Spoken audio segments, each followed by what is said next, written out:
우리는 물질만의 시대의 정신에 저항하면서 하나님만이 생명의 주인이라는 사실을 믿고 살아가는 사람들입니다. 이런 사람들의 공동체가 교회입니다. 교회가 교회다워지는 첫 걸음은 영과 진리로 예배를 예배답게 드리는 행위입니다. 전능왕 오셔서 주 이름 찬송케 하옵소서. 영광과 권능의 성부여 오셔서 우리를 다스려 주옵소서. 강생한 성자여 오셔서 기도를 들으소서. 택하신 백성들 복 내려 주시고 거룩한 마음을 주옵소서. 위로의 주 성령 오셔서 큰 증거 주옵소서. 전능한 주시여 각 사람 맘에서 떠나지 마시고 계십소서. 성삼위일체께 한없는 찬송을 드립니다. 존귀한 주님을 영광 중 배웠고 영원히 모시게 하옵소서. 아멘.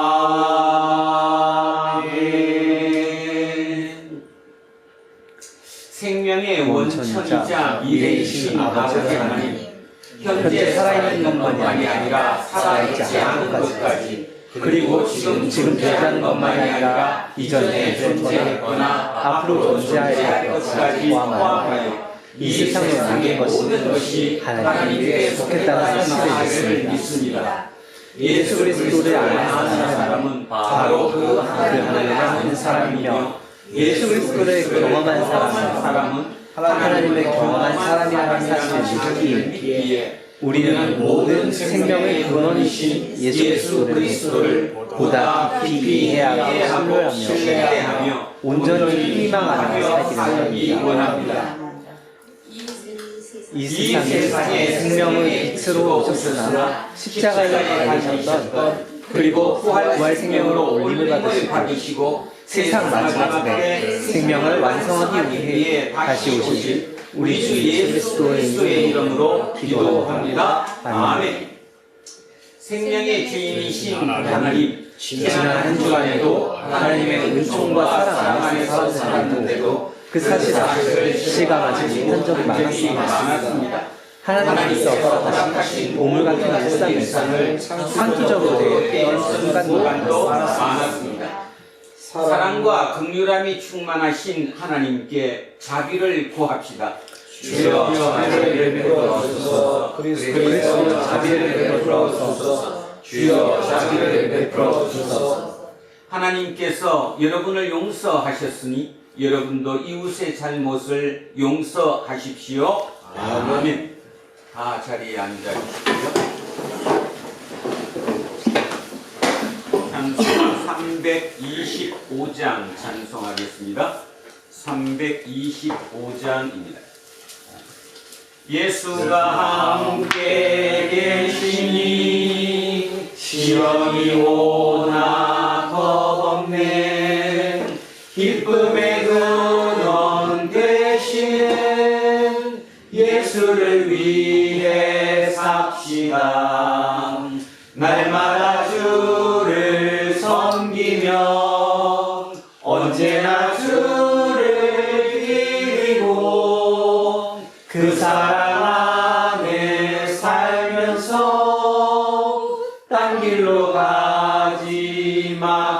맙시다. 이 세상 사는 동안에 주 이름 전파하면서 무한한 복락 주시는 예수를 위해 삽시다. 날마다 주를 섬기며 언제나 주를 기리고 그 사랑 안에 살면서 딴 길로 가지 맙시다. 이 세상 친구 없어도 예수는 나의 친구니 불의한 일을 버리고 예수를 위해 삽시다. 날마다 주를 섬기며 언제나 주를 기리고 그 사랑 안에 살면서 딴 길로 가지 맙시다. 주께서 심판하실 때 잘했다 칭찬하리니 이러한 상급 받도록 예수를 위해 삽시다. 날마다 주를 섬기며 언제나 주를 기리고 그 사랑 안에 살면서 딴 길로 가지 맙시다.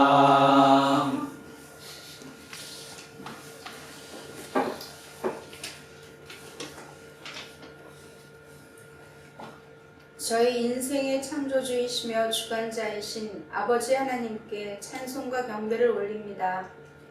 지난 한 주간 육의 생명을 아끼듯 영의 생명 또한 잘 붙들고 살았는지 반성합니다. 저희 죄를 깨끗게 하여 주시옵소서. 예수의 이름으로 세상에 오셔서 빛과 진리를 따르는 삶이 무엇인지를 알게 하신 아버지 하나님 감사합니다. 오늘의 예배를 통해 저희 안에 자리한 악령을 버리고 충만한 성령으로 거듭날 것을 다짐합니다. 이 시간 함께 하시는 아버지께서 저희를 도우사 악을 미워하고 허위를 경계하는 마음을 허락하옵소서. 어둠에 잠길까 염려하고 허탄한 마음을 품을까 두려워하는 아버지의 자녀가 되게 하옵소서. 찰나의 세상살이에 저희 소망을 두지 않고 아버지 나라의 무궁한 영생에 저희 바람을 두었습니다. 저희의 약함을 아시는 아버지께 간구하오니 그에 걸맞은 인생이 되도록 아버지께서 이끌어 주시옵소서. 2000여 년 전 이 땅에 예수께서 오실 때처럼 작금의 세상 또한 아버지의 뜻에 반하며 악이 넘칩니다. 재림하실 예수가 우리에게 주실 것은 구원의 기회가 아니라 심판이라는 것을 날마다 마음에 새기는 자로 살기를 다짐합니다. 저희에게 이미 주신 구원의 은혜를 온전히 받아 아버지께 미쁜 심정을 안기는 남은 자요 그릇터기가 되게 하옵소서. 내가 곧 길이요 진리요 생명이라는 예수 그리스도의 말씀을 온 마음으로 받으며 그 이름에 기대어 예수 아버지 하나님께 기도드립니다. 아멘. 인사하겠습니다. 조금 손해보고 삽시다. 조금 손해보고 삽시다. 하나님 사랑합니다. 하나님 사랑합니다. 목사님을 사랑합니다. 이문수님을 사랑합니다. 김재훈님을 사랑합니다. 이영호님을 사랑합니다. 이은뜸님을 사랑합니다. 이영민님을 사랑합니다. 이양수님을 사랑합니다. 윤정수님을 사랑합니다. 안명관님을 사랑합니다. 이정근님을 사랑합니다. 김재세님을 사랑합니다. 이한빈님을 사랑합니다. 우리 천조세님을 사랑합니다. 함께하지 못한 우리 모든 성도님들을 사랑합니다. 기도하겠습니다. 말씀에 창된 능력이신 우리 주 하나님, 주님의 말씀은 우리가 걸어가는 인생길을 밝혀주는 진리의 등불입니다. 그 하나님의 말씀에 영혼의 귀를 기울이려고 합니다.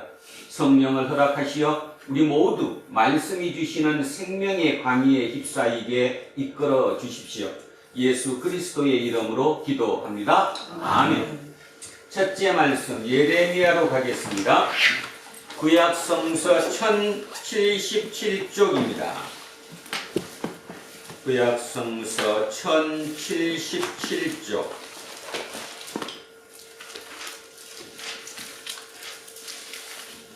예레미야 17장 5절에서 10절까지 말씀입니다. 1077쪽 예레미야 17장 5절에서 10절 말씀입니다.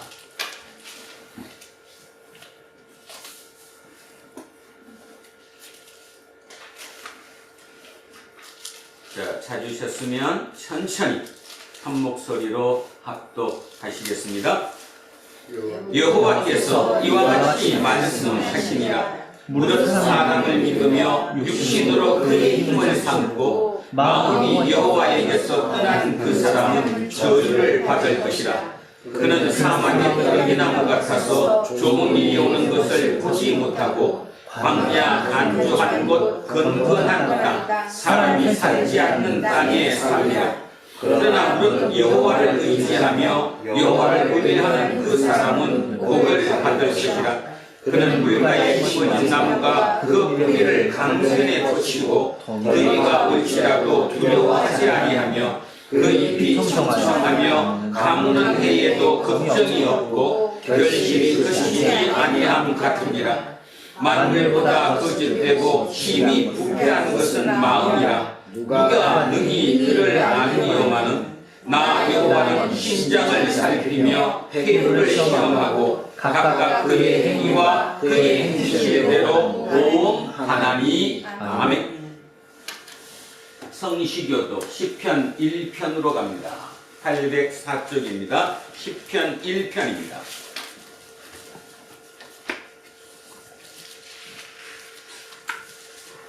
(804쪽) 시편 1편 시작합니다.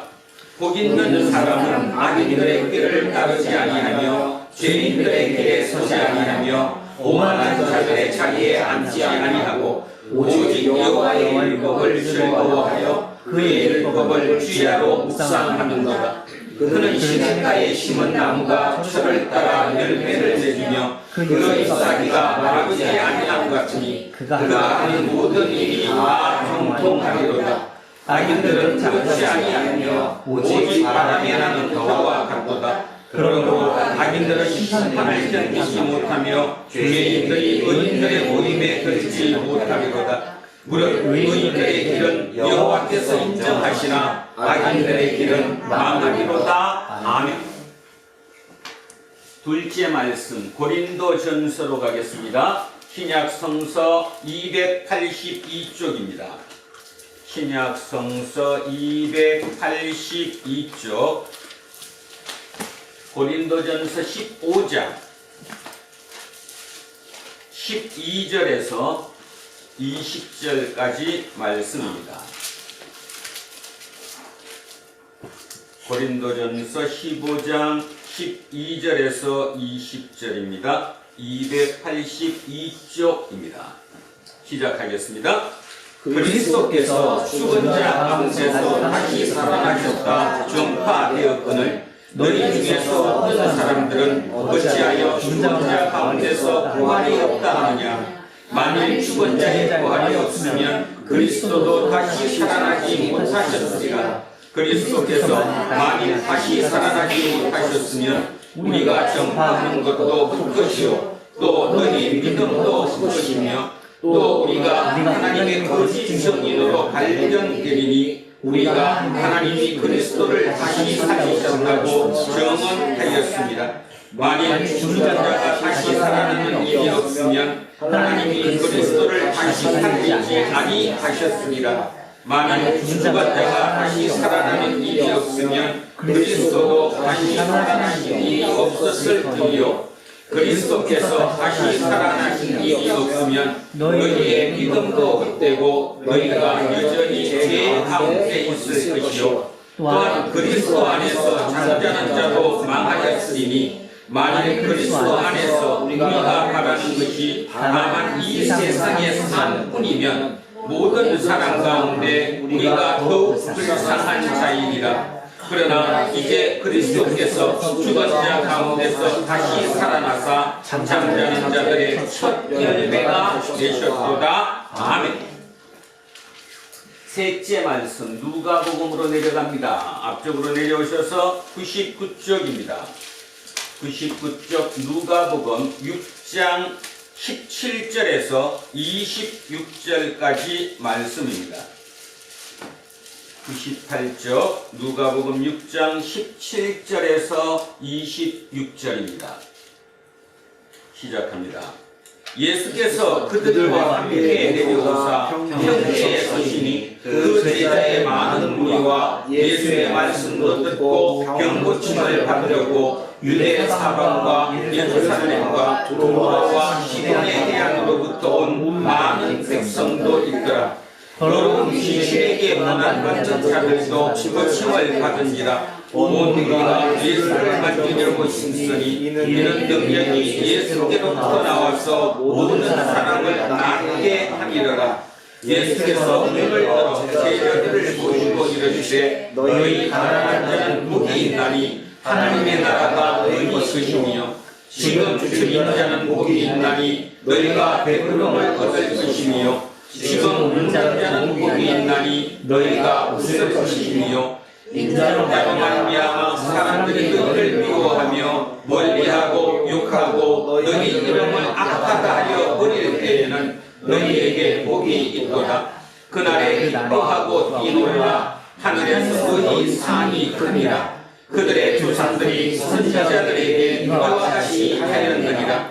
그러나 화 있을진저 너희 부유한 자여 너희는 너희의 위로를 이미 받았도다. 화 있을진저 너희 지금 배부른 자여 너희는 주님이로다. 화 있을진저 너희 지금 묻는 자여 너희가 애통하며 울리로다. 모든 사람이 너희를 칭찬하면 화가 있도다. 그들의 조상들이 거짓 선지자들에게 이와 같이 하였느니라. 아멘.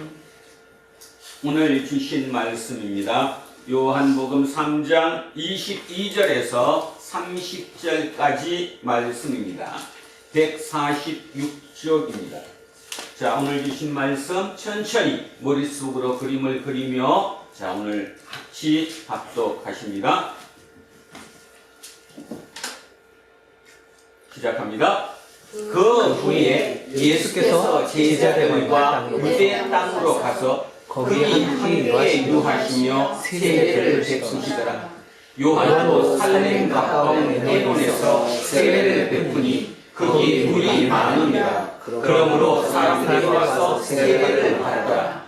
요한이 아직 옥에 갇히지 아니하였더라. 이에 요한의 제자 중에서 한 유대인과 더불어 정결제에 대하여 변론이 되었더니 그들이 요한에게 가서 이르되 랍비여 선생님과 함께 요단 저편에 있던 이 곧 선생님이 정하셨던 이가 세례를 베풀게 사람들이 다 그에게로 가더이다. 요한이 대답하여 이르되 만일 하늘에서 주신 바 아니면 사람이 아무것도 할 수 없느니라. 내가 말하는 바 나는 그리스도가 아니요 그의 앞에 보내심을 받은 자라고 한 것을 증언할 자는 너희니라. 신부를 취하는 자는 신랑이나 서서 신랑의 음성을 듣는 친구가 크게 기뻐하나니 나는 이러한 기쁨으로 충만하였노라. 그는 하여야 하겠고 나는 취하여야 하리라. 아멘. 오늘은 지워지는 사람 되자 라는 제목으로 하나님의 말씀의 은혜를 나누고자 합니다. 지워지는 사람 되자. 어디에서 나왔느냐? 시에서 제가 따왔습니다. 자, 주보 뒤에 시를 천천히 묵상하시면서 읽겠습니다. 정진규 시인이 쓴 밥시 연작시인데요. 그 밥시 4입니다. 네 번째 시죠. 자, 천천히 제가 읽겠습니다. 그러면 무엇해? 너는 말한다. 나쁜 사람이 더 잘 사는 세상이야. 너는 말한다. 사랑으로 사는 사람들은 아무것도 못해. 착하게 사는 사람들은 끼니가 고작이야. 지워지고 지워진 게 도대체 몇 천 년이야. 너는 말한다. 지워지는 일은 아무나 못하는 일. 그토록 어렵기에 하나님께서 내게만 맡기신 일. 소용없어. 너는 말한다. 모두 입고 오늘은 바다로 가자. 바다로 가면 된다. 알 수 있다. 바다도 몇 천 년을 그렇게 지워지고 있을 것이다. 앞 물결을 뒷 물결이 싹 지워내고 또다시 뒷 물결이 앞 물결을 싹 지워내고 있을 것이다. 그래서 바다는 언제나 싱싱하게 다시 채워지고 있을 것이다. 지워지는 것은 이토록 아름답다. 분명하게 지울 줄 아는 사람만이 가장 분명하게 다시 태어난다. 사람아, 더욱 온전히 사랑하거라. 더욱 온전히 착해지거라. 누리려 하지 말라. 너는 분명히 어디에고 다시 태어나고 있다. 사람아, 누리려 하지 말라. 몇 천 년을 또다시 지워지는 사람 되자. 싱싱한 바다를 만들자. 세상의 밥이 되자. 자, 정진규 시인의 시인데요. 뭔가 좀 와닿죠? 근데 이게 시니까 그럴듯한데 실제 우리 삶에 대비하면 지워지는 사람이 되자.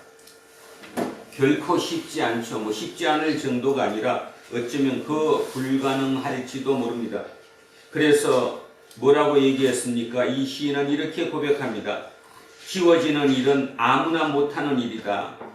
그토록 어렵기 때문에 하나님께서 내게만 맡기신 일이다. 그렇게 어렵기 때문에 여러분에게 맡겼대요. 저에게 맡겼답니다. 누가? 하나님께서. 바로 그거죠. 너무너무 그토록 어려워서 자기를 지우는 일이 어렵기 때문에 내게만 맡겼다라는 것. 이거를 소명이라고 얘기하죠. 그 소명을 내가 받았다고 생각한다면 그래, 그 소명을 내가 한번 따를 거야. 그런 생각으로 지워질 수 있다라는 것입니다. 어쩌면 이 시인이 고백했던 지워지는 사람 되자가 오늘 본문에 나왔던 세례 요한의 얘기가 아닐까, 그런 의미에서 제가 오늘 이 시에 있는 이 문구를 설교의 제목으로 삼았습니다. 지워지는 사람 되자. 바다의 앞물결이 뒷물결을 지우고 뒷물결을 앞물결을 지음으로 말미암아 싱싱한 바다가 되듯이 이 사람의 삶도 똑같이 누군가가 지워질 수 있기 때문에 그 지워진 것으로 말미암아 세상이 살만한 세상이 된다. 결국 시인은 우리에게 그 얘기를 하는 거 아닐까요? 결국 오늘 그 의미에서 따져본다면 세례 요한의 이 얘기가, 또 세례 요한의 스토리가 우리에게 새로운 마음으로 다가오리라고 생각합니다. 자, 오늘의 본문을 지워지는 사람 되자라는 그 개념으로 한 사람 세례 요한을 따라가 보겠습니다. 22절 이렇게 출발합니다. 그 후에 예수께서 제자들과 유대 땅으로 가서 거기 함께 유하시며 세례를 베푸시더라.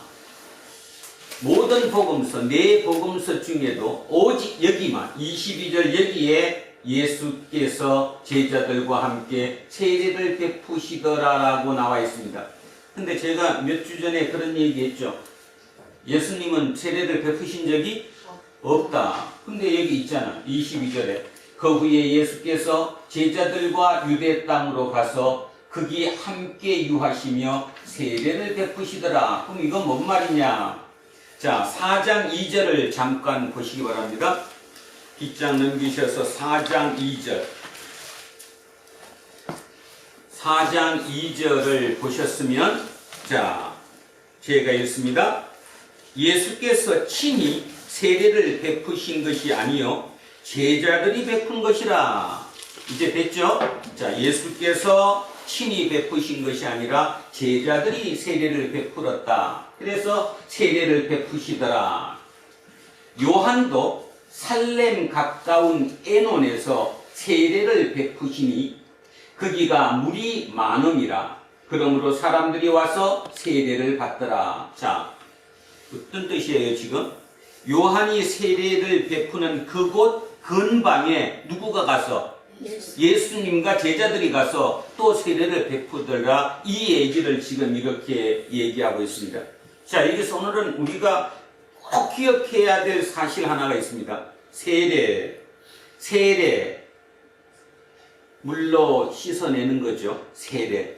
다른 말로 정결 예식입니다. 구약의 법으로 따지면 정결 예식. 그래서 세례 요한 이전에도 세례가 있었다 없었다? 있었다라는 거예요. 무슨 예식으로? 정결 예식으로 있었다라는 거예요. 누가 그러면 정결하게 되기 위해서 세례를 했느냐? 이방인이 뭐 하게 되면? 유대교로 개종하게 되면, 이방인이 유대교로 개종하게 되면 그 개종의 의식으로 세례를 베풀었다는 거예요. 정결 의식을 베풀었다는 거죠. 또 하나 있습니다. 어떤 경우냐면 에세네파라고 하는 그 금욕주의 그 종파에 입문하게 되면 거기 입문 의식으로 또 세례 정결 예식을 베풀기도 했습니다. 그러니까 결론적으로 얘기하면 이런 뜻입니다. 세례 요한 이전에도 세례는 있었다 없었다? 있었다. 근데 있었는데 어떤 경우였다? 두 가지 경우였는데, 하나는 뭐라고요? 이방인이 유대교로 뭐 했을 때? 개종했을 때 의식으로 세례 정결 예식을 했고, 또 하나 에세네파라고 하는 어떤 금욕주의 파가 있었는데 그 파에 입문하게 되면 입문 의식으로 세례를 했다. 그죠? 자, 그게 세례였어요. 그런데 중요한 겁니다. 세례 요한이 얘기했던 이 세례 요한이 얘기한 이 세례는 그 세례와 같다 틀리다. 이게 이제 중요한 거예요. 세례 요한이 행한 이 세례가 그런 정결 예식과 똑같은 것이냐 아니냐, 이게 굉장히 중요한 거죠. 자, 마가복음 1장 4절을 한번 찾아보십시오. 마가복음 1장 4절입니다. 마가복음 1장 4절이요. 몇 쪽쯤 되냐 하면 52쪽 정도 되겠네요. 자, 앞쪽으로 넘기셔서 마가복음 1장 4절입니다.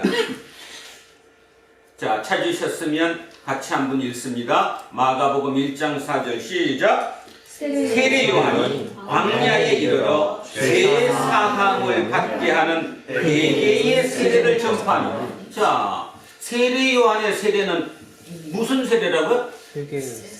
죄 사함을 받는 회개의 세례라는 거예요. 죄 사함이 뭐예요? 죄를 용서받는, 아주 중요합니다. 오늘 굉장히 중요한 겁니다. 죄 사함을 받는 회개의 세례가 누구의 세례예요?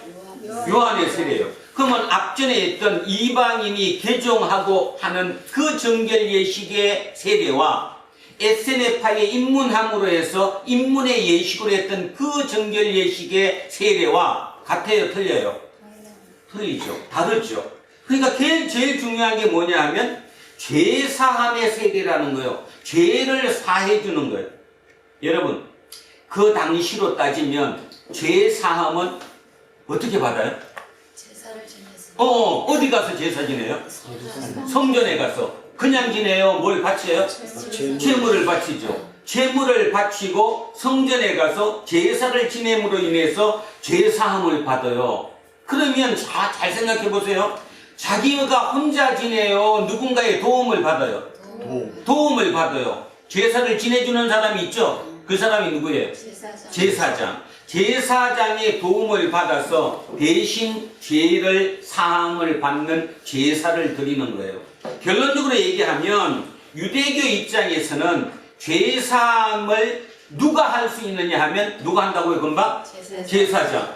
성전 체제가 결국 그것을 독점하고 있는 거죠. 성전 체제가 그거를 독점하는 거예요. 자, 배타적이며 독점적인 그 특권을 누가 가졌냐 하면 성전 체제가 가졌어요. 성전이라고 하는 그 호기에 속해 있는 그 모든 사람들이 그 특권을 가지고 있습니다.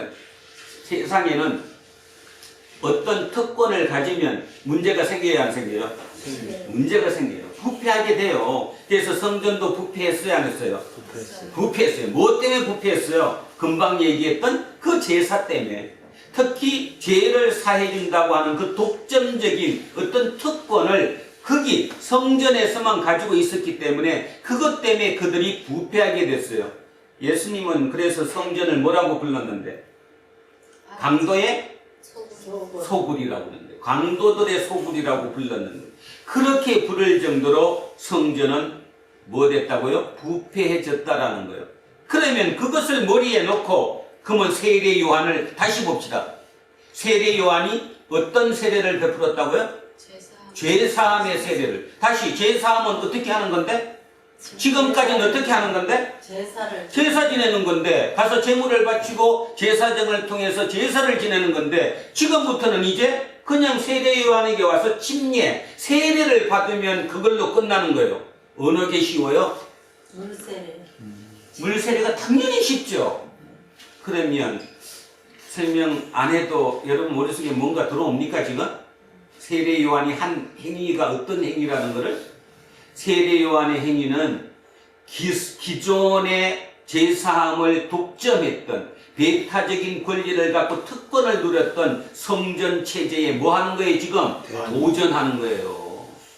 어마어마한 일을 지금 하고 있는 거예요. 근데 그걸로 끝나면 관계없는데 요한은, 그러니까 사도 요한은 누구도 지금 했다는, 거기에 참여했다는 거예요. 예수도 그 세례에 같이 참여했다라는 거예요.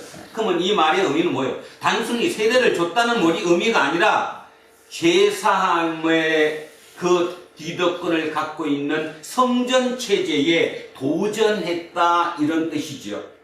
그래서 지금 이곳 이 성전 체제에 도전하고 있는 사람이 지금까지는 누구였는데? 세례 요한이었는데 이제 누구도?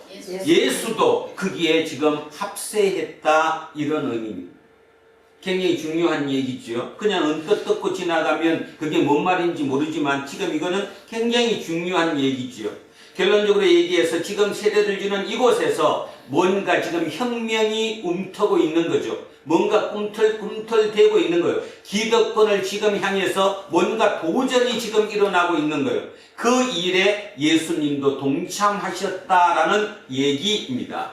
자, 그러면 이제 그 생각하면서 22, 23 같이 읽습니다. 자, 시작. 그 후에 예수께서 제자들과 유대 땅으로 가서 거기 함께 유하시며 세례를 베푸시더라. 요한도 사슬에 가까운 에논에서 세례를 베푸니 거기 물이 많으니라. 그러므로 사람들이 와서 세례를 받더라. 요한이 아직 옥에 갇히지 아니하였더라. 이에 요한의 제자 중에서 한 유대인과 더불어 정결 예식에 대하여 변론이 되었더니, 자, 정결 예식, 이걸 다른 말로 지금 여기 뭐예요 이게? 세례에 대해서 누구의 제자하고 요한의 제자하고 한 유대인과 더불어 토론이 일어났다는 거예요. 변론이 일어났다는 거예요. 결국 멋있는 말로 변론, 토론 이렇게 얘기했지만 뭐가 일어났다는 겁니까? 지금 싸움이 일어났겠죠. 금방 얘기했어요. 왜 싸움이 일어났는가 금방 설명을 다 했어요. 결국 기존의 유대인 입장에서는 무슨 체제가 자기가 머릿속에 있어요 지금? 성전 체제가. 그게 머릿속에 꽉 박혀 있어요. 그게 옳다라고 생각하는 거예요. 그죠? 그런데 그렇게 해야 되는 그 죄사함이, 죄를 용서함이 침례를 통해서, 다른 말로 세례를 통해서 해결된다는 거예요. 그러니 그 얘기에 대해서 지금 아주 집중적인 토론이 일어났겠죠. 싸움이 일어났을 것이다. 그런 말입니다. 지금의 대한민국처럼 분명히 잘못한 것 같은데, 그죠? 시간이 흐르면서 그 잘못이 다 유야무야 돼버리고 이제 똑같은 싸움이 되고 있어요. 이제는 뭐 세가 비슷비슷해요. 어느 쪽이 더 세다, 약하다 할 이유도 없이 그런 일이 지금 일어나고 있다. 이런 말이죠. 여기서는 개인과 개인, 세례 요한의 제자 중에서 한 사람과 유대인 한 사람과의 더불어 어떤 토론이었지만 지금 대한민국은 집단과 집단 새 싸움을 하고 있는 거죠. 아주 심각한 문제가 벌어지고 있습니다. 자, 거기에 가장 중요한 세력이 기독교 세력이라는 것이 우리의 마음을 너무나 마음을 아프게 한다는 거죠. 한쪽에서는 그게 마음이 아픈 게 아니라 기독교가 다시 흥할 수 있는 기회를 잡았다고 할지 모르지만 또 어떤 사람들은 저같이 이렇게 얘기합니다. 망해가고 있는 길을 지금 우리는 걸어가고 있지 않을까. 자, 똑같은 얘기가 25절에 이 얘기입니다. 그러면서 뭔 얘기가 나왔을까요? 이 유대인과 토론하면서 싸움을 하면서 이런 얘기도 나왔겠죠. 야, 그러면 유대인이 그러면 좋다. 니네들이 얘기하는 그 얘기가 맞다고 치자. 그렇다면 누가 옳으냐? 세례 요한이 옳으냐? 예수가 옳으냐? 예수도 지금 거기에 이제 참여를 했으니까 어느 쪽이 더 옳은 것이냐? 다른 말로 어느 쪽이 진짜고 어느 쪽이 가짜냐? 뭐 이런 얘기까지 나오지 않았겠어요? 어쨌든 그 어떤 토론이 굉장히 깊숙한 토론이, 싸움이 일어났다라는 거죠. 근데 중요한 것은 누구냐 하면 요한의 제자예요. 이 요한의 제자 입장에서는 지금 머릿속에 딱 들어온 게 그 사람이 시비를 걸어가지고 정결 예식에 대해서 서로 토론하는, 싸움을 하는 그것이 머리에 지금 박힌 게 아니라 뭐가 머리에 박혔냐 하면 자, 26절입니다. 26절. 뭐가 박혔는지 보세요. 그들이 요한에게 가서 이르되 랍비여, 선생님과 함께 요단강 저편에 있던 이 누구예요? 예수죠. 곧 선생님이 정언하시더니 어떤 정언했어요? 하나님의 어린 양, 다른 말로 누구다? 그리스도, 메시아다라고 정언했던 이가 세례를 지금 베풀림에 사람이 다 그에게로 가더이다. 감 잡혔죠? 지금 세례 요한의 입장에서는 속이 지금 뒤집어져요, 안 뒤집어져요? 속이 지금 뒤집어져요. 막 속에서 뭐가 막 치솟아 올라요. 이유가 뭐예요? 유대인이 시비를 걸어가지고 정결 예식에 대해서 토론하고 변론하고 싸움한 거 그것 때문이에요? 아니면 그거보다 더한 게 있어요? 뭐예요? 더한 게? 사람들이 우리한테 세례를 받으러 오는 게 아니라 어디로 가요 지금? 예수님만. 그렇죠. 이게 우리예요. 우리라니까. 조금만 나한테 뭐가 불리해지는 것 같으면 하나님이 나를 버렸다고 생각하고 이게 뜻이 아니라고 생각해요. 그럼 하나님이 언제 계시느냐? 나한테 유익할 때만, 나한테 뭐가 유익해지고 뭐가 덧붙여오고 뭐가 막 이렇게 흥해지면 하나님이 나랑 함께 하시는구나. 이렇게 우리는 체감한다라는 거죠. 지금 그와 똑같은 입장으로 세례 요한의 제자들이 분명히 지금 정결 예식 때문에 싸웠어요. 변론을 했어요. 정결 예식이 중요해요. 그것이 죄사함이니까. 죄사함은 성전에서 하는 건데 어떻게 세례를 통해 죄사함 하느냐, 이런 싸움이 일어나는 건데, 쉽게 말해서 기득권에 대해서 도전이 일어나고 저항이 일어나는 굉장히 중요한 얘기임에도 불구하고 그것보다 머릿속에 더 꽉 차는 게 뭐냐면 지금 당장 눈에 보이는 지금까지 우리에게만 오던 세례받아도 오던 그 사람들이 발걸음을 돌려서 저쪽으로 가고 있는 거예요. 우리에게 오는 사람이 적다 이거죠. 그러니 속이 지금 뒤집어지고 있다라는 거예요. 자, 그래서 누구에게 말씀했어요? 자기의 스승이신 요한에게 가서 그 얘기를 한 거예요. 그 얘기를. 자, 여기서 표현 한번 보세요. 원래 정확하게 속이 뒤집어지지 않았다면 뭐라고 얘기하면 돼요?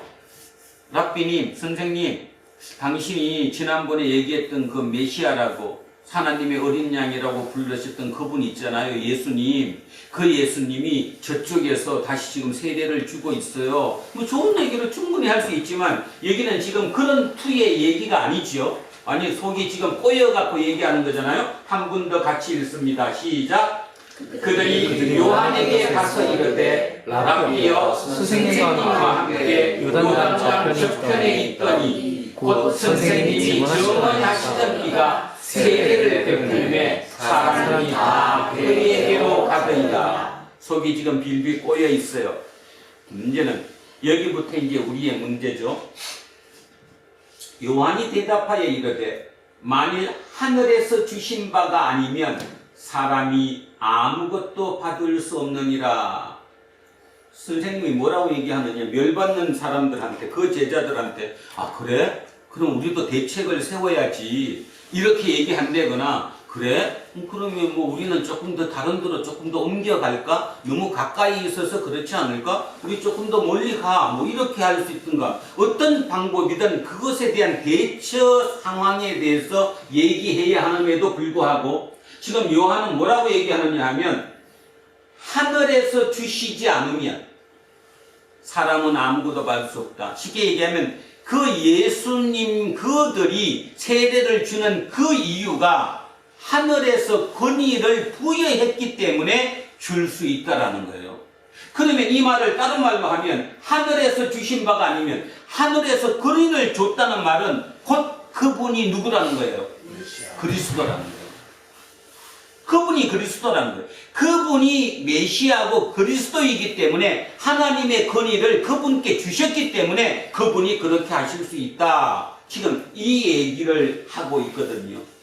여기서 우리는 굉장히 중요한 것을 느끼는데, 우리야 지금 당연한 입장에서 이 문구를 읽으니까 뭐 그렇지 하고 이렇게 듣지만 2000년 전 저 얘기를 처음으로 들어가서 듣는다면 이게 왜 중요하죠?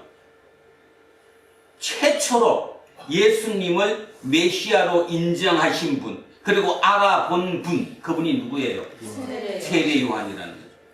세례 요한 외에는 심지어는 제자들도 그분 자기들이 모시고 있는 랍비 그 선생님이 메시아라고 생각하지 못했다고요. 그랬는데 그 밖에 있던 세례 요한이 정확하게 그분을 알아봤다라는 거죠. 이거죠. 이 눈을 어떻게 가질 수 있느냐 이 말이에요. 그죠? 자, 뭐가 임했기 때문에 가능할까요? 성령이 온전히 임했기 때문에 그것이 가능했을 것이다 이 말이죠. 자, 27절 한 번 다시 하면 이렇습니다. 요한이 대답하여 이르되 만일 하늘에서 주신 바가 아니면 하나님께서 그분께 권위를 주시지 않았다면 절대로 세례를 줄 수 없다. 그러니까 지금 세례를 준다 그 얘기는 그분인 하나님으로부터 권위를 받으신 메시아이다 이 얘기를 하고 계십니다. 자, 28절 갑니다. 내가 말한 바 나는 그리스도가 아니요 그의 앞에 보내심을 받은 자라고 한 것을 증언할 자가 너희니라. 자, 이제 열받게 하죠. 이제 제자들이 속이 안 그래도 지금 뒤집어졌는데 그 속에다가 불까지 붙여서 막 열을 받게 해요. 뭔 말이죠? 내가 누구예요 지금? 세례 요한이 내가 예전에 말한 바 있지 않느냐? 나는 그리스도가 아니다. 분명히 내가 얘기했다. 나는 메시아가 아니다.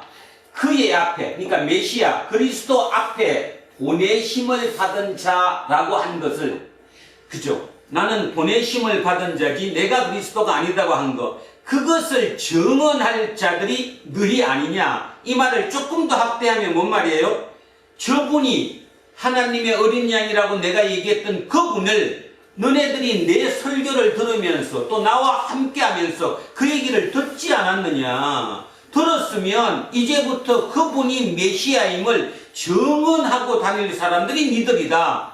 결론적으로 뭔 말이에요? 니들이 지금 열받을 일이 아니다. 지금 니들이 열받을 게 중요한 게 아니라 그분이 메시아임을 니들 스스로가 증언하고 다녀야 한다. 지금 그 얘기를 하고 있어요. 그러니까 속이 얼마나 열받겠어요. 그죠?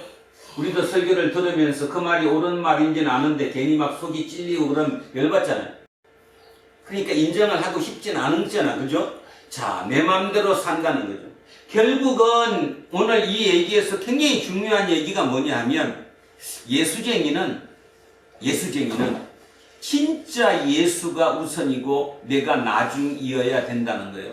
근데 그게 말같이 쉽지가 않다는 거죠. 그죠?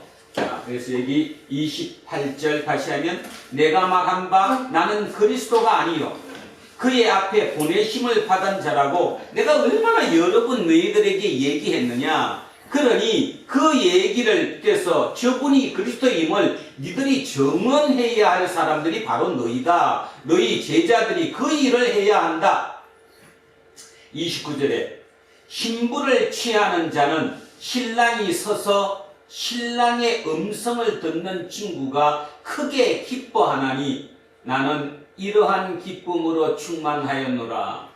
우리는 이 얘기를 들어도 잘 이해가 안 가지만 결국 이거 우리도 어느 정도는 이해가 갑니다. 요즘이야 뭐 결혼식 할 때 그러지 않지만 제가 할 때만 해도 결혼식 하기 전날에 뭐 갔는지 기억나요?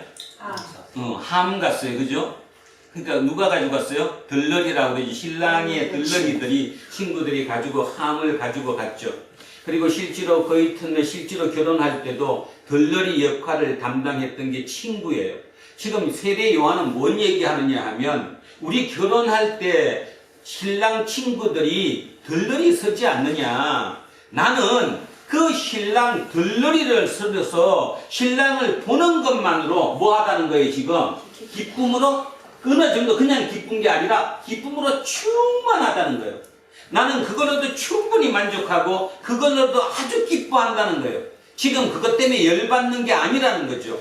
예수님께서 세례를 주어서 그쪽으로 사람들이 다 간다고 해도 그것이 나에게는 기쁨이고 좋음이지, 그죠? 그것이 나에게 내 마음을 상처내지 않는다, 이런 뜻입니다. 이걸 과연 오늘 우리가 가질 수 있느냐의 문제가 저와 여러분의 답입니다. 이 얘기를 들으면서 나는 과연 세례 요한처럼 살 수 있느냐?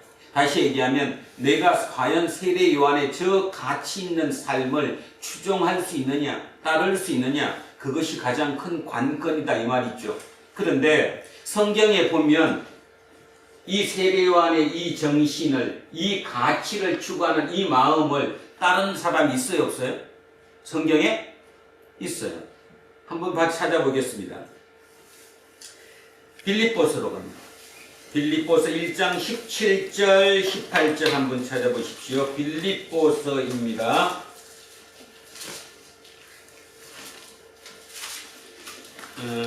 318쪽 318쪽 정도 될 것 같아요. 318쪽 빌립보서 1장 17절 18절 한번 찾아보시기 바랍니다. 자, 찾으셨으면 같이 한번 합독하십니다. 시작. 그들은 나의 매임에 괴로움을 더하게 할 줄로 생각하여 순수하지 못하게 다툼으로 그리스도를 전파하느니라. 그러면 무엇이냐? 그 시대로 하나 참으로 하나 무슨 강도로 하든지 전파되는 것은 그리스도니 이로써 나는 기뻐하고 또한 기뻐하리라. 똑같잖아요. 요한과 똑같이 기뻐하고 또한 기뻐하노라. 기쁨으로 충만하노라. 이 얘기는 뭔 얘기냐?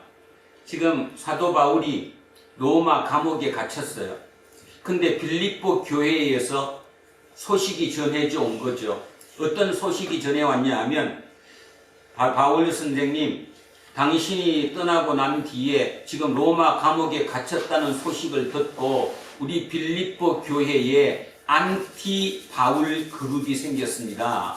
그래서 그들은 안티 바울이니까 뭐예요? 사도 바울을 곤경에 처하기 위해서 또 약 올리기 위해서 지금 세를 확장시키고 있습니다. 이 뜻이에요. 세를 확장시키고 있습니다. 그러니까 교회 내에 누구 파보다? 바울 파보다 바울을 반대하는 안티 바울파가 더 세력이 확장되고 있다라는 거죠. 그러니까 그 소식을 전해온 거예요. 그러니까 사도 바울이 그 얘기를 딱 듣고 뭐라고 되는 거예요 지금? 잘된 일이다, 잘못된 일이다? 아주 잘된 일이다. 이렇거나 저렇거나 결국 전도하면 명수가 는다 안 는다? 는다. 그러니까 그리스도인이 느는 거 아니냐. 나는 우리 파가 많다 적다 그거에 전혀 관계가 없다. 하나님의 전도가 일어나서 하나님의 사람이 늘어난다면 그걸로 기쁘고 또 기뻐한대요. 이게 가능해야 된다는 거예요. 지금 우리는 이게 가능하지 못하기 때문에 결론적으로 이게 가능하지 못해서 지금 이 사태로 확장되어 있는 겁니다. 그 밑바탕을 들여다보면 저게 전혀 없는 거예요. 이름만 예수를 따졌을 뿐이지 실제 예수를 따르는 사람은 단 한 명도 없는 거죠. 없습니다. 손현보 목사도 마찬가지고 그죠?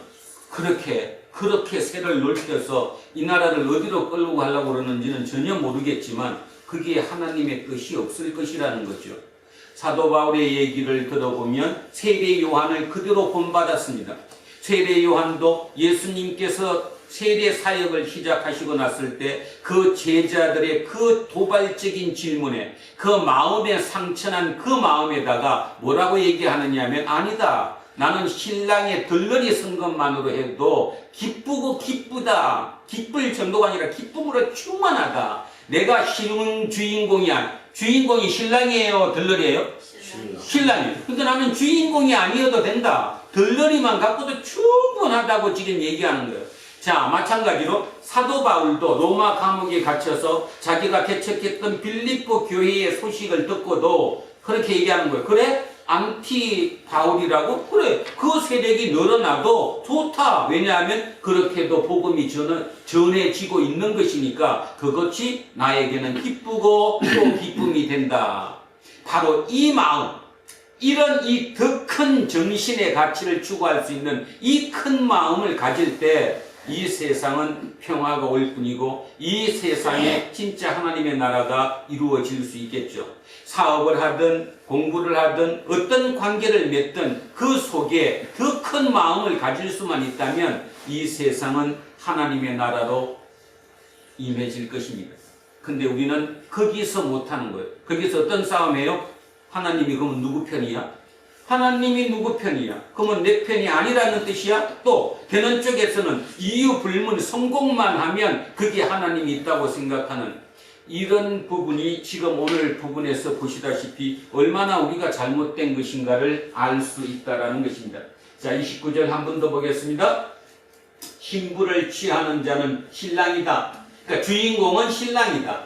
근데 나는 신랑의 음성을 듣는 친구가, 그러니까 들러리다, 들러리. 그 들러리가 크게 기뻐한다. 이 말은 나는 주인공이 아니라 신랑의 들러리만 된 것만 갖고도 나는 기쁘고 기쁘다. 나는 예수가 신랑인지 안다. 그분이 메시아인지 안다. 그분의 오는 길을 내가 예비한 그 들러리 된 것만 갖고도 나는 마음이 기쁘고 기쁨으로 충만하다. 이렇게 고백하고 있는 거죠. 그래서 여러분 잘 아시는 바로 30절 제일 중요한 얘기를 말씀하십니다. 그는 흥하여야 하겠고 나는 쇠하여야 하리라. 그가 누구죠? 예수님은 흥하여야 하고 나는 쇠하여야 하니라. 이 얘기는 2000년 전 세례 요한의 얘기일 뿐만 아니라 오늘을 살아가는 우리의 얘기도 마찬가지입니다. 여러분 삶을 한번 가만히 돌이켜 보십시오. 과연 내가 흥해야 되냐? 예수가 흥해야 되냐? 오늘 교회를 나오셨습니다. 왜 교회를 나오셨습니까? 내가 흥하고 예수가 쇠하기 위해서 혹시 나온 거 아닌가요? 아니, 나는 그런 생각조차 못했는데 내가 흥한 게 곧 예수가 흥한 거라고 생각했는데 혹시 그렇게 오해하거나 착각하지 않으셨나요? 예수가 흥해야 합니다. 예수가 흥해야 하고 예수가 위대해져야 하고 예수가 높아져야 하고 내가 낮아지고 내가 쇠하여야 합니다. 그런데 다시 얘기하는데 모든 사람들이 그런 착각을 합니다. 내가 흥하는 것이 곧 예수가 흥하는 것이라고. 왜냐하면 내가 흥하게 만들어준 분이 예수니까. 그런 착각 중에 착각이 없다라는 거예요. 대형 교회를 하시는 분들, 특히 그런 분들 많으시죠. 이 교회를 어떻게 내가 했겠습니까? 오직 하나님의 은혜고 하나님의 축복입니다. 예수님이 역사하셔서 이렇게 큰 성전을 만들어 주셨습니다. 자, 거기에 모순점이 있어요, 없어요? 지금까지는 모순점이 있다고 전혀 느끼지를 않으셨죠? 근데 깊이 한번 생각해 보십시오. 그게 모순점이 얼마나 큰가? 이름만 하나님, 예수님의 이름을 붙여서 그 성전을 가졌다고 할 뿐, 실제로는 자기가 흥한 겁니다. 그 자기가 흥함 때문에 예수는 쇠하여진 거죠. 오늘 다른 어느 것보다, 진짜 다른 어느 것보다 우리 마음속에 깊이 새겨야 할 일이 그 일입니다. 내가 지금 사는 삶이 예수를 흥하게 하고 나를 쇠하게 하고 있는가? 아니면 나를 흥하게 하기 위해서 예수를 쇠하게 하고 있는 것은 아닌가? 깊이 생각해 봐야 한다라는 것입니다. 우리가 거기에서만 제대로 볼 수 있는 눈이 생긴다면, 진짜 세례 요한처럼, 사도 바울처럼 진짜 나를 내려놓을 수 있을 것이라면, 그렇다면 우리는 진정한 삶이 될 것입니다. 그래서 이제 이런 얘기 한번 해보고 싶습니다. 내 삶이 모든 게 잘 이루어집니다. 내 마음속에 있던 어떤 욕심과 욕망이, 또는 그것을 욕구라고 하던 그 원함이 순조롭게 이루어졌습니다. 내가 흥한 거지요. 근데 우리는 어떻게 얘기하느냐 하면, 그렇게 된 것의 대부분이 결국은 예수 때문에 됐다고 생각합니다. 말은 그렇게 하는데 예수 때문에 그렇게 됐다고 해도 예수가 흥해지지 않습니다. 절대로 거기에 예수가 흥해지지 않죠. 내가 흥해지고 있다라는 겁니다. 그런데도 우리는 그 생각을 하지 못하고 내가 흥해진다고 생각하지 않고 예수가 흥해진다고 생각하고, 또 하나 그런 일이 반복되고 옆으로 많이 퍼지고 많이 일어난다면 그곳이 하나님의 나라일 거라고 생각합니다. 여러분, 진짜 냉정하게 한번 생각해 보십시오. 그곳이 하나님 나라는 맞습니까? 진짜 그곳이 하나님 나라가 맞다고 생각하십니까? 예수가 거기에 계실 것이라고 생각하십니까? 오늘도 저 여의도 집회에, 또는 광화문 집회에, 어저께 일어났던 광주의 집회에 기도 모임이라고 시작했던 그곳에 예수가 계셨을 거라고 생각하십니까? 진짜로 그렇게 생각하신다면 무엇인가 착각하고 계시는 건 아닐까요? 뭔가 오해를 하고 계시는 건 아닐까요? 우리는 그것을 돌아보아야 한다, 이런 뜻입니다. 자, 나는 흥하는 사람이 되고 예수가 쇠하여지는 것이 아니라 역으로 예수가 흥해지고 내가 쇠하여져야 합니다.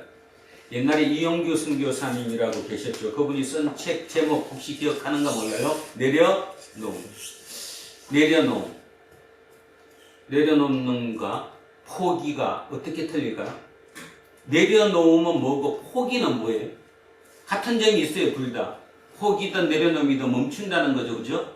자, 근데 포기와 내려놓음의 차이. 욕심이 포기는 할수 없어서 해보다가 내 능력으로 도저히 안 돼버리니까 그냥 멈추는 거. 그게 포기죠. 그죠?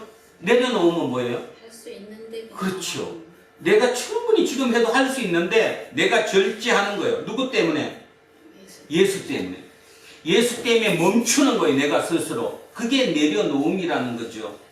그러니까 포기와 내려놓음을 착각해요. 어떤 사람분들 말씀하시는 거 들어보면 자기가 포기해놓고 예수님 때문에 멈췄대, 내려놨대. 아니요, 그건 내려놓은 것이 아니라 포기한 겁니다. 그러니까 포기함과 내려놓음을 정확하게 아셔야 되죠. 나는 우리 여기 젊은이들이 진짜 결정적으로 중요한 시기에 내려놓을 수 있기를 소망하고 기도합니다. 왜냐하면 남이 할 수 없는 것이기 때문에. 아까 이 정진규 시인이 얘기했잖아요. 지워지는 것, 다른 말로 내려놓는 것은 쉽다, 어렵다? 어렵다. 이거는 있을 수가 없다. 그래서 누구가 하나님께서 내게 준 일, 내게 맡기신 일이라고 생각을 해야 그게 가능하다. 그 얘기를 했잖아요. 똑같잖아요. 바다처럼 그렇게 내려놓음이 지워짐이 일어나야 그곳이 싱싱한 곳이 된다라고 얘기했던 것처럼 이 땅에도 똑같다라는 것. 그런 내려놓음이 일어나는 그곳, 지워짐을 받아들이는 그곳, 그 사람이 결국은 다시 산다 안 산다? 산다. 그게 실제적으로 부활이나 마찬가지다. 세상의 어느 성공자가 그 얘기를 안 합니까? 내가 예전에 어떻게 일을 할 때 어떻게 했는데 그때 진짜 내가 그것을 포기했더니 더 큰 축복을 주셨다. 이런 그 고백을, 그런 간증을 우리는 수도 없이 듣고 있잖아요. 그런데 어느 날부터인가 우리 마음속이 조금 알게 모르게 악해졌어요. 자기는 악해지지 않았다고 생각하는데 이제 염치가 없어지게 된 거죠. 수단과 방법을 가리지 말고 옆에 친구가 하듯이, 저 사람이 하듯이 성공을 위해서 쫓아가야 돼요. 성공을 위해서, 성공이 특별히 바로 눈앞에 있다고 판단되면 그때는 예수 까맣게 잊어먹죠. 예수의 뜻 때문에 저 성공의 저 열매를 따면 안 되는데도 불구하고 그때는 모든 것이 다 마비되어서 어떻게 해요? 그냥 일단 따고 보는 거예요. 그래서 내가 성취했노라고. 우리는 이 땅의 삶이 그렇다는 겁니다. 오늘 요한복음을 하면서 이제 3장을 하고 있는데요. 얼마 하지 않았지만 새로운 시각이 열리지 않습니까? 저는 마음이 굉장히 답답해지고 있는 중입니다. 요한복음을 하면서 요한이 진짜였구나.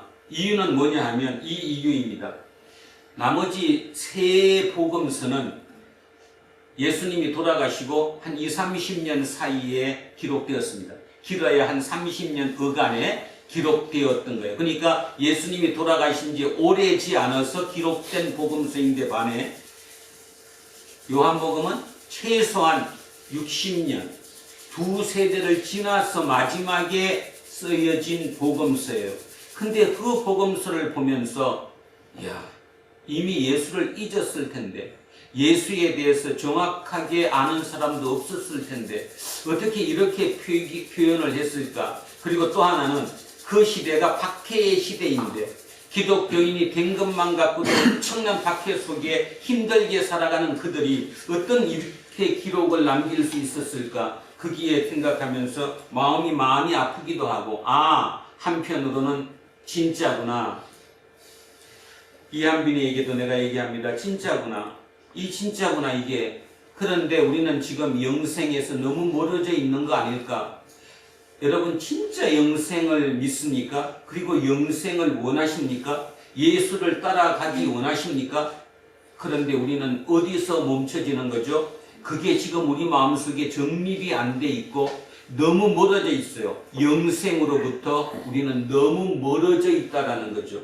말로만 들을 뿐이지 실제 영생이라는 그 개념이, 구원이라는 개념이 우리 속에 온전히 채워지지 않다가 보니까 우리는 그것을 어렴풋이밖에 알 수 없는 그런 상황 속에 지금 우리는 와 있는 것 같습니다. 오늘 이렇게 여러분에게 같이 다짐했으면 좋겠습니다. 영원한 생명, 영생은 진짜다. 그것이 진짜 구원이다. 그러니 그 박해 속에서도 그들은 그 답을 붙잡고 그들이 살아냈구나.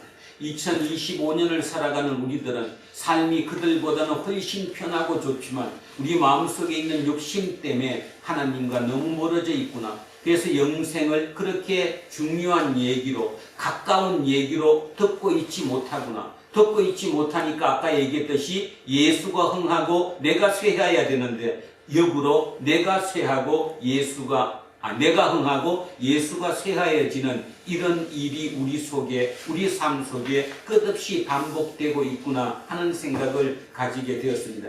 조금 더 집중해서 요한복음을 한번 잘 살펴보면서 이 복음서를 통해 하나님께서 우리에게 주는 메시지가 무엇인지를 깊이 새길 수 있는, 그래서 요한복음 다 끝나고 났을 때는 우리 또한 하나님께 조금 더 가까이 다가서 갈 수 있는, 그래서 날마다 마음속에 세례 요한처럼 사도 바울처럼 모든 면에서 기쁨과 감사로 충만할 수 있는 우리 공동체의 모든 식구들이 될 수 있기를 주의 이름으로 축원드립니다.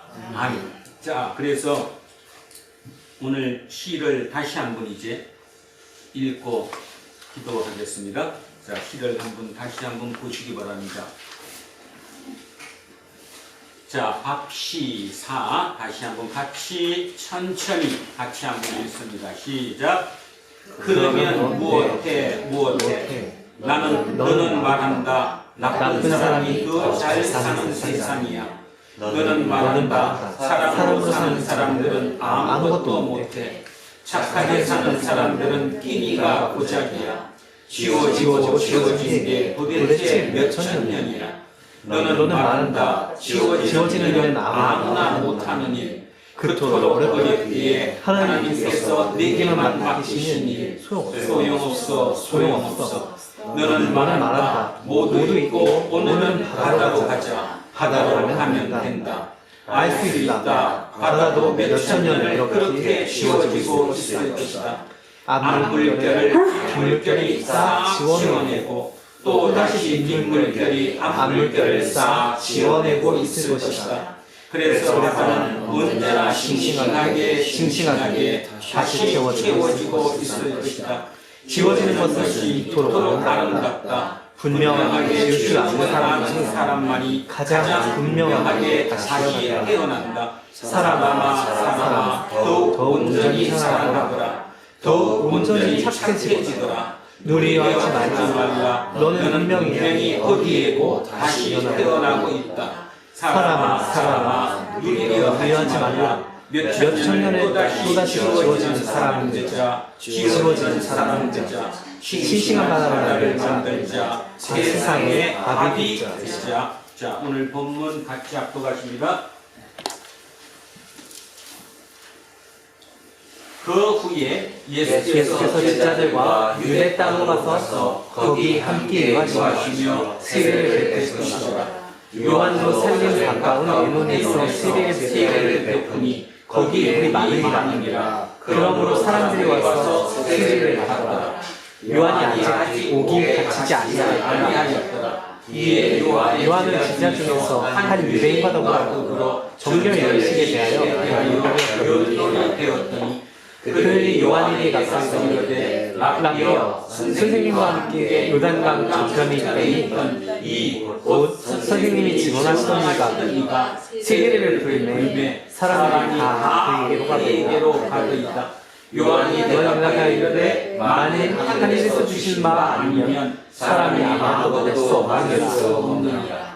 내가 말한 바 나는 그리스도가 아니요 그의 앞에 보내심을 받은 자라고 하는 것을 증언할 자는 너희니라. 신부를 취하는 자는 신랑이나 사서 신랑을 넘어서는 친구와 크게 기뻐하나니 나는 이러한 기쁨으로 충만하노라. 그는 흥하여야 하고 나는 제하여야 하니라. 아멘. 기도합니다.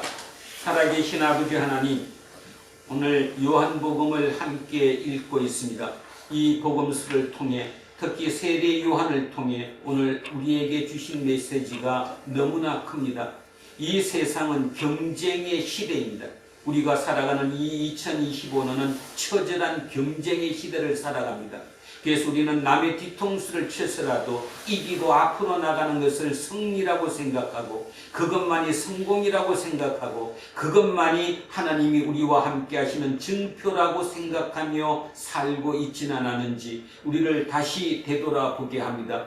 그러나 우리는 분명히 믿습니다. 우리는 영생을 믿습니다. 그 영생을 얻기 위하여 열심히 살아가고 있을 뿐입니다. 그리고 주님께서 주님의 그 희생을 통해 십자가와 부활을 통해 우리의 주신 것이 영생임을 믿습니다. 우리 속에 그 영생이 없어지지 않도록, 영생이 사라지지 않도록, 영생이 약해지지 않도록 성령님께서 우리를 더욱더 강하게 붙들어 주십시오. 그래서 세례 요한처럼 사도 바울처럼 세상의 그 모든 일이 내 삶 속에 일어나는 그 일이 더욱더 넓은 눈으로 큰 눈으로 바라볼 수 있는 우리가 되게 하옵소서. 더 큰 사람으로 살아가는, 그래서 더 큰 사람이 되는 가장 중요한 길이 예수가 흥해지고 내가 쇠하는 길만이 내가 가장 커질 수 있는 길이라는 그 시인의 고백을 우리의 고백으로 다시 한번 고백할 수 있는 우리 공동체 모든 식구들이 되게 하옵소서. 예수 그리스도의 이름으로 기도합니다. 아멘. 436장 찬송하겠습니다. 나 이제 주님의 새 생명 얻은 몸 옛 것은 지나고 새 사람이로다. 그 생명 내 맘에 강같이 흐르고 그 사랑 내게서 해같이 빛난다. 영생을 누리며 주 안에 살리라. 오늘도 내일도 주 함께 살리라.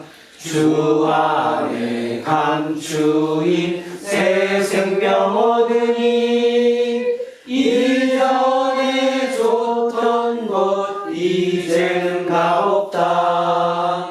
하늘의 은혜와 평화를 맛보니 찬송과 기도로 주 함께 살리라.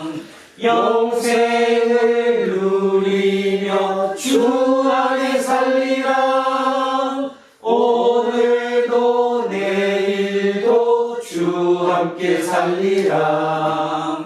삼천도 초목도 새 것이 되었고 죄인도 원수도 친구로 변한다. 새 생명 얻은 자 영생을 누리니 주님을 모신 맘 새 하늘이로다. 영생을 누리며 주 안에 살리라. 오늘도 내일도 주 함께 살리라. 주 따라가는 길 험하고 멀어도 찬송을 부르며 뒤따라가리라. 나 주를 모시고 영원히 살리라. 날마다 섬기며 주 함께 살리라. 영생을 누리며 주 안에 살리라. 오늘도 내일도 주 함께 살리라. 다 자리에서 일어서십시오. 사도신경으로 신앙 고백 드리겠습니다. 나는 전능하신 아버지 하나님 천지의 창조주를 믿습니다. 나는 그 유일하신 아들 우리 주 예수 그리스도를 믿습니다. 그는 성령으로 잉태되어 동정녀 마리아에서 나시고 본디오 빌라도에게 고난을 받아 십자가에 못 박혀 죽으시고 장사되는 사흘 만에 죽은 자 가운데서 다시 살아나셨으며 하늘이 오르셔 전능하신 아버지 하나님 우편에 앉아 계시다가 거기로부터 살아있는 자와 죽은 자를 심판하러 오십니다. 나는 성령을 믿으며 거룩한 공교회와 성도의 의제와 죄를 용서하는 것과 몸의 부활과 영생을 믿습니다. 아멘. 내게 있는 모든 것을 아낌없이 드리네. 사랑하고 의지하며 주만 따라 살리라. 주께 드리네. 주께 드리네. 사랑하는 구주 앞에 모두 드리네. 사랑하는 주님께 모두 드립니다. 너무나 어려운 일이어서 나를 치우는 일이 너무나 어려운 일이라서 하나님께서 특별히 우리에게 맡기신 일이라는 그 메시지를 우리 마음속에 새기고자 합니다. 쉽지 않을지라도 우리가 한 걸음 한 걸음 그 예수의 길을 따라갈 수 있는, 예수님이 우리 속의 전체를 차지할 수 있는, 내 삶의 전체가 예수님을 깨닫게 하시고 어떤 상황마다 그 예수님이시면 어떻게 하셨을까? 성령님께 의지하며 그분께서 이끄는 길로 가기로 소원하는 그 우리의 마음을 이 예물에 담아 함께 올려드리오니 이후의 모든 시간마다 하나님 함께 하셔서 우리의 길을 이끌어 주십시오.